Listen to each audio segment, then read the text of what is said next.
Welcome. Welcome to Sacred Ceremony Vlogmas, Day 16. Today's Thursday, December 19th, 2024. Welcome.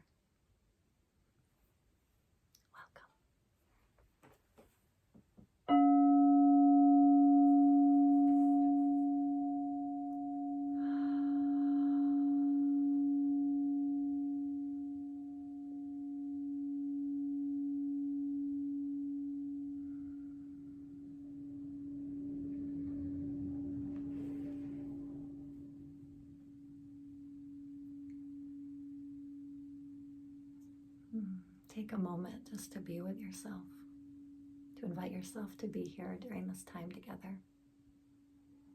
Before we join in community, we first have to be a self. Allow yourself to fully arrive in your body. Notice your posture. Not to judge it or analyze it, but just to notice how you feel. If any part of you wants to reposition yourself, you can do so.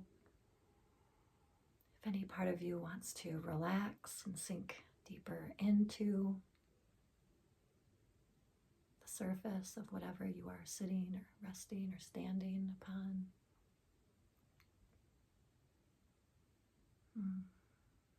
You can even do a body scan where you gently just bring your awareness to your mind, to the flesh of your skin, to your neck and shoulders, your chest and your belly and your back.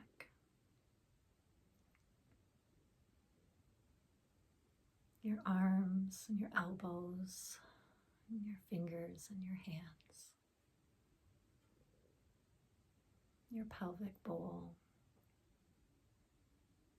your legs and your knees, your calves,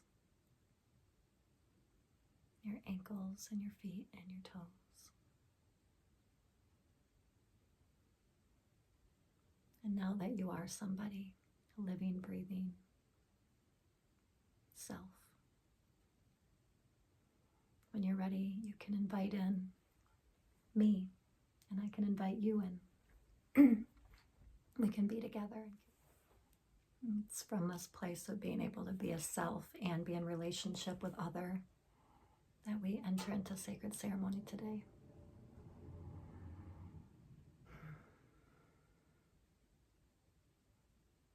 Without manipulation, without greed, without possessiveness or control.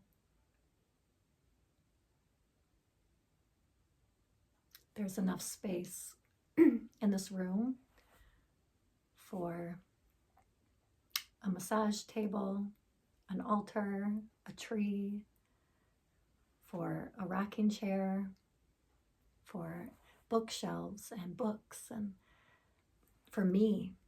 There's enough space in this room for all of it. There's enough space in our lives and in our relationships to be ourselves and to let others be themselves. And not have that be a problem. And know that we're movable and changeable. We can always walk away. We can always create more space. When it gets hard and we're feeling things getting activated, it's like we can take a pause. We can take a moment to make more space. And that's a great lesson. It's a great gift and skill. How do we enter into relationship? Well, who's the one entering into a relationship? There needs to be a self first.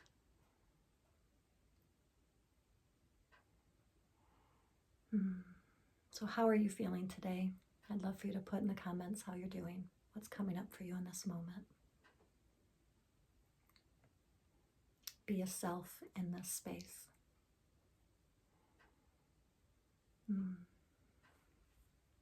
I am feeling tired. I am feeling content, and joyful. And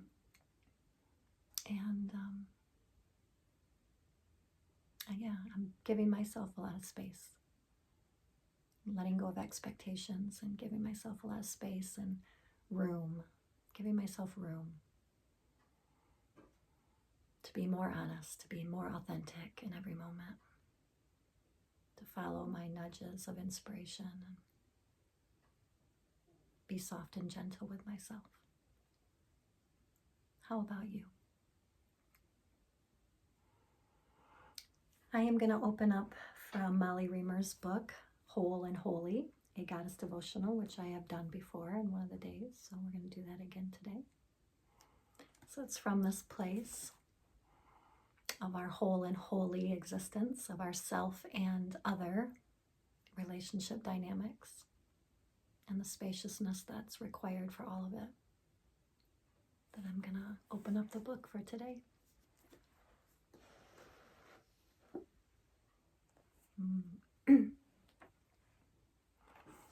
Looks like it's a little bit of a longer one, so I'll just start reading. See what comes through. If I don't read all of it, that's okay. It's titled Devotion and Ease, and it's page 68. Devotion is not always easy. It is not always about becoming more comfortable, feeling better, or having life feel easy and organized. It should, however, always promote and support wholeness and wellness. Devotion can be singing at the side of a dying grandmother. It can be bringing a meal to a tired postpartum family. It can be circling with friends in the sun at the side of the river, with gnats in our eyes, sweat on our brow, and joy on our lips. Devotion can be that which rolls you out of bed to try again.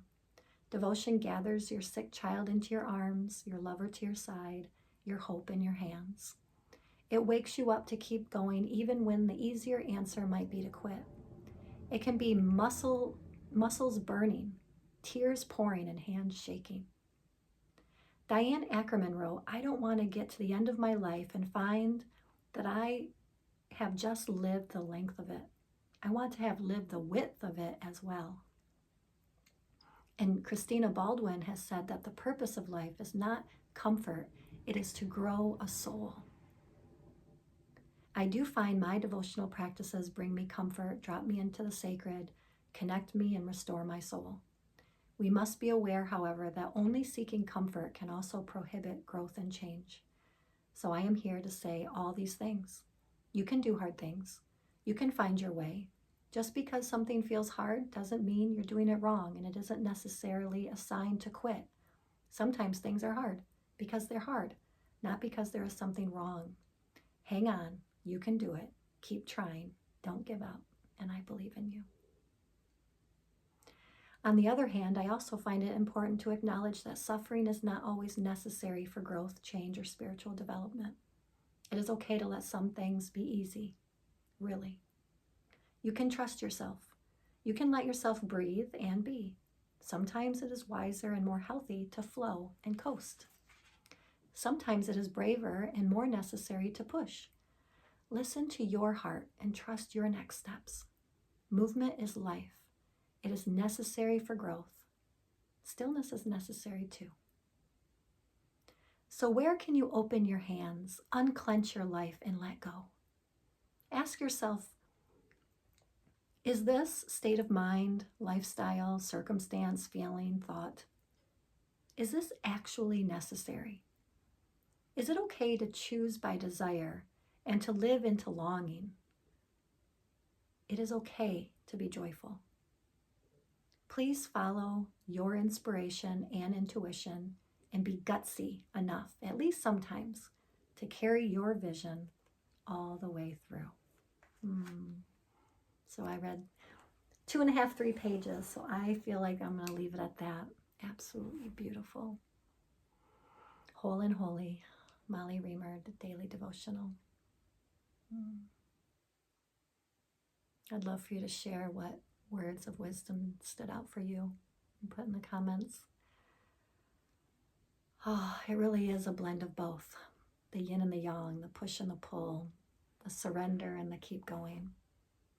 And so we're learning to hold it all We're learning to trust our intuition, trust in what the moment is calling forth, being honest with ourselves, and how that beautifully connects with being deeply present with ourselves, but also opening to what the environment, the relationships, the people, the world in our life is also calling forth. You know, relationships take work. They take our presence, showing up. If we were all just self-absorbed and only being with ourselves, we wouldn't have that relationship. So it's the yin and the yang, right? As all things are. I appreciate you. Thank you for being here. Thank you for being a part of this small, intimate community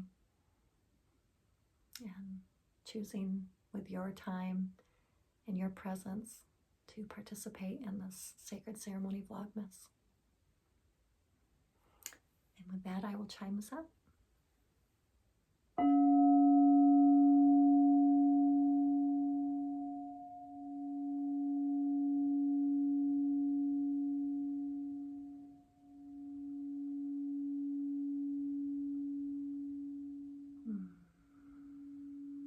Thank you. All my love and blessings. And I'll see you tomorrow.